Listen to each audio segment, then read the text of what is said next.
was more terrifying than a scream in the night. Silence. The kind that shouldn't exist. On the morning of June 7th, 1992, friends arrived at 1717 E. Delmar Street in Springfield, Missouri, expecting to pick up 2 recent high school graduates for a day at the water park. Instead, they found something impossible. 3 women, a mother, her daughter, and a friend, had vanished into thin air, leaving behind their cars, their purses, their keys, and an unsettling quiet that would haunt investigators for decades. This is the story of the Springfield Three, a case that defies logic, challenges every assumption about how people disappear, and leaves us with more questions than answers 30 years later. June 6th, 1992 was supposed to be the beginning of everything. Suzie Streeter, 19, and her best friend Stacy McCall, 18, had just walked across the stage at Kickapoo High School's graduation ceremony. Caps thrown in the air, diplomas in hand, the world stretching out before them like an open road. They had plans, college, careers, independence. But first, they had one night to celebrate. The evening started at Battlefield Mall, where the girls met up with friends around 8 p.m. From there, they moved to their first graduation party on the south side of town. Witnesses remember them laughing, taking photos, making plans for the summer. They were inseparable that night, just like they'd been throughout high school. Around midnight, they arrived at their second party on East Blaine Street. More friends, more celebration, more of that electric feeling that comes with being 18 and 19 and believing you're invincible. Multiple witnesses would later tell police that Suzie and Stacy seemed happy, relaxed, completely normal. There were no arguments, no strange interactions, nothing that raised any red flags. Back at 1717 E. Delmar Street, Suzie's mother, Sherrill Levitt, 47, was having her own quiet evening. A hairdresser who'd built a loyal clientele over the years, Sherrill had recently bought the modest ranch-style home and was slowly making it her own. Around 11:15 p.m., she called a friend to discuss painting a chest of drawers, a mundane conversation about home improvement projects and weekend plans. Her voice was normal. She mentioned she was getting ready for bed. Nothing seemed wrong. At 2:15 a.m. on June 7th, Suzie and Stacy left their final party. They'd been invited to spend the night at their friend Janelle Kirby's house, along with several other recent graduates. It was supposed to be a big sleepover, one last night of teenage freedom before everyone scattered to college and jobs and adult responsibilities.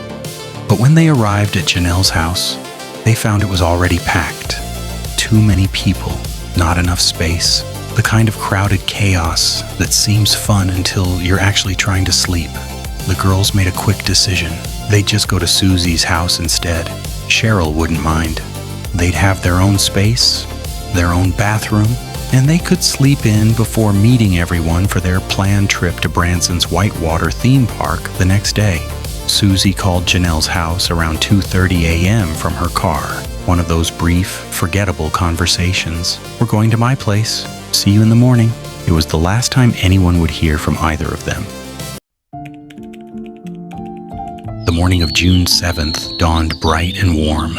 Perfect weather for a water park. Around 9 a.m., Janelle Kirby and her boyfriend Mike Henson arrived at 1717 E. Delmar Street to pick up Suzie and Stacy. The house sat on a quiet, tree-lined street in a middle-class neighborhood. Cheryl's car was in the driveway, so was Suzie's. Mike pulled up behind them, expecting to see the girls rushing out with beach towels and sunscreen. Instead, they found the front door unlocked. Janelle called out. No answer. They walked inside. What greeted them wasn't a crime scene, at least not in any traditional sense. There was no blood, no overturned furniture, no signs of struggle. What they found was somehow worse. Perfect, undisturbed normalcy. The living room looked exactly as it should. Family photos on the walls, furniture in place, everything neat and organized. Janelle and Mike walked through the house, calling out names, checking rooms. In Suzie's bedroom, the television was still on, casting a soft glow across the unmade bed. The sound was low, some early morning programming, playing to an empty room. In the bathroom, they found makeup remover wipes sitting on the counter. Stacy's clothes were neatly folded on the floor near Susie's bed, shorts, socks, bra, but her shirt and underwear were missing, suggesting she'd changed into something to sleep in. Her overnight bag sat nearby, partially unpacked. Sherrill's bedroom showed clear signs she'd gone to bed. The covers were pulled back on one side, her reading glasses on the nightstand, a glass of water within reach. Everything pointed to a woman who'd gone to sleep expecting a normal night. And then there were the purses, 3 of them, Susie's, Stacy's, and Sherrill's, all sitting exactly where you'd expect them to be. Janelle opened Stacy's purse. Her wallet was inside, complete with her driver's license and about $40 in cash. Her car keys were there too. All 3 women's purses contained their identification, money, credit cards, everything you'd need if you were planning to leave your house. Sherrill's small Yorkshire Terrier Cinnamon was inside the house, but acting strangely, anxious, whimpering, pacing. The dog clearly needed to go outside, suggesting it had been alone for hours. All 3 cars sat in the driveway unmoved. The garage was locked from the inside. Janelle and Mike didn't understand what they were looking at. Where were the women? Had they gotten a ride somewhere? But why would they leave their purses, their money, their keys? Then they noticed the broken glass. On the front porch, shattered pieces of the globe covering the porch light were scattered across the concrete. The metal fixture hung empty, the bulb exposed.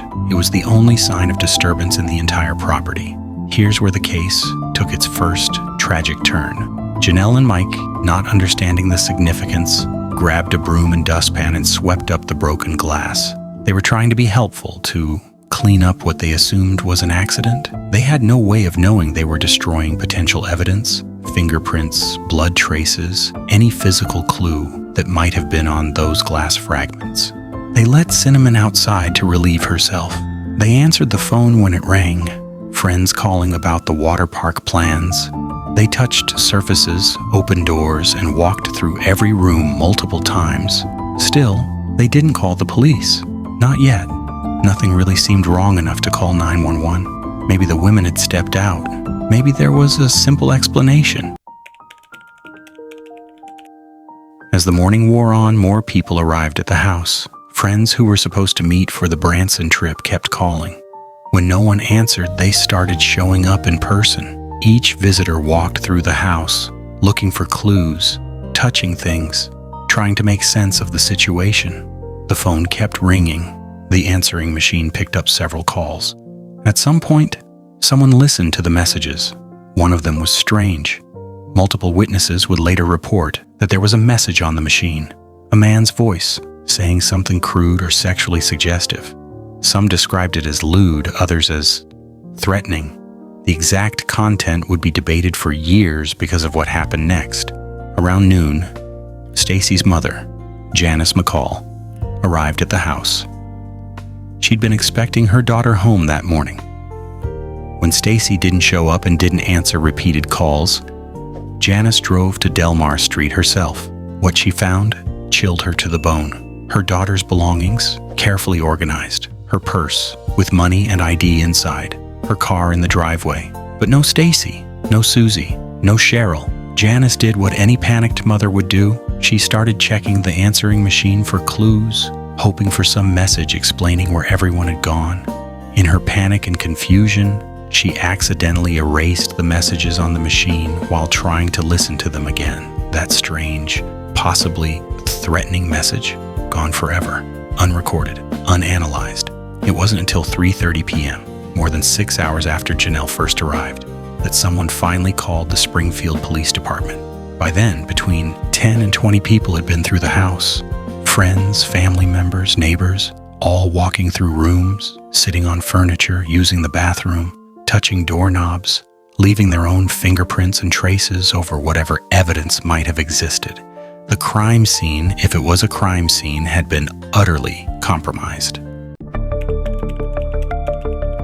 When Springfield police officers arrived at 1717 E. Delmar Street on the afternoon of June 7th, they faced an investigative nightmare. Detective Neil McAmis was one of the first on scene. A veteran investigator with years of experience, even he admitted this case was unlike anything he'd encountered. We had no clear point of entry for a potential suspect, no signs of struggle, and no indication of where 3 adult women could have gone, he later said in interviews. The police immediately began processing what was left of the scene. They dusted for fingerprints, but given the number of people who traipsed through the house all morning, distinguishing between known visitors and potential suspects would be nearly impossible. They photographed every room, documenting the eerie normalcy of it all. Outside, they examined the broken porch light more carefully. The glass globe had been shattered. But from what? A struggle? Someone bumping into it during an abduction? Or something more innocent? The swept-up glass was gone, collected in a trash bag that had already been taken to the curb. Police retrieved it, but any biological evidence was likely contaminated beyond use. The lack of blood was particularly significant. If this was a violent crime, where had it occurred? The house was clean, too clean.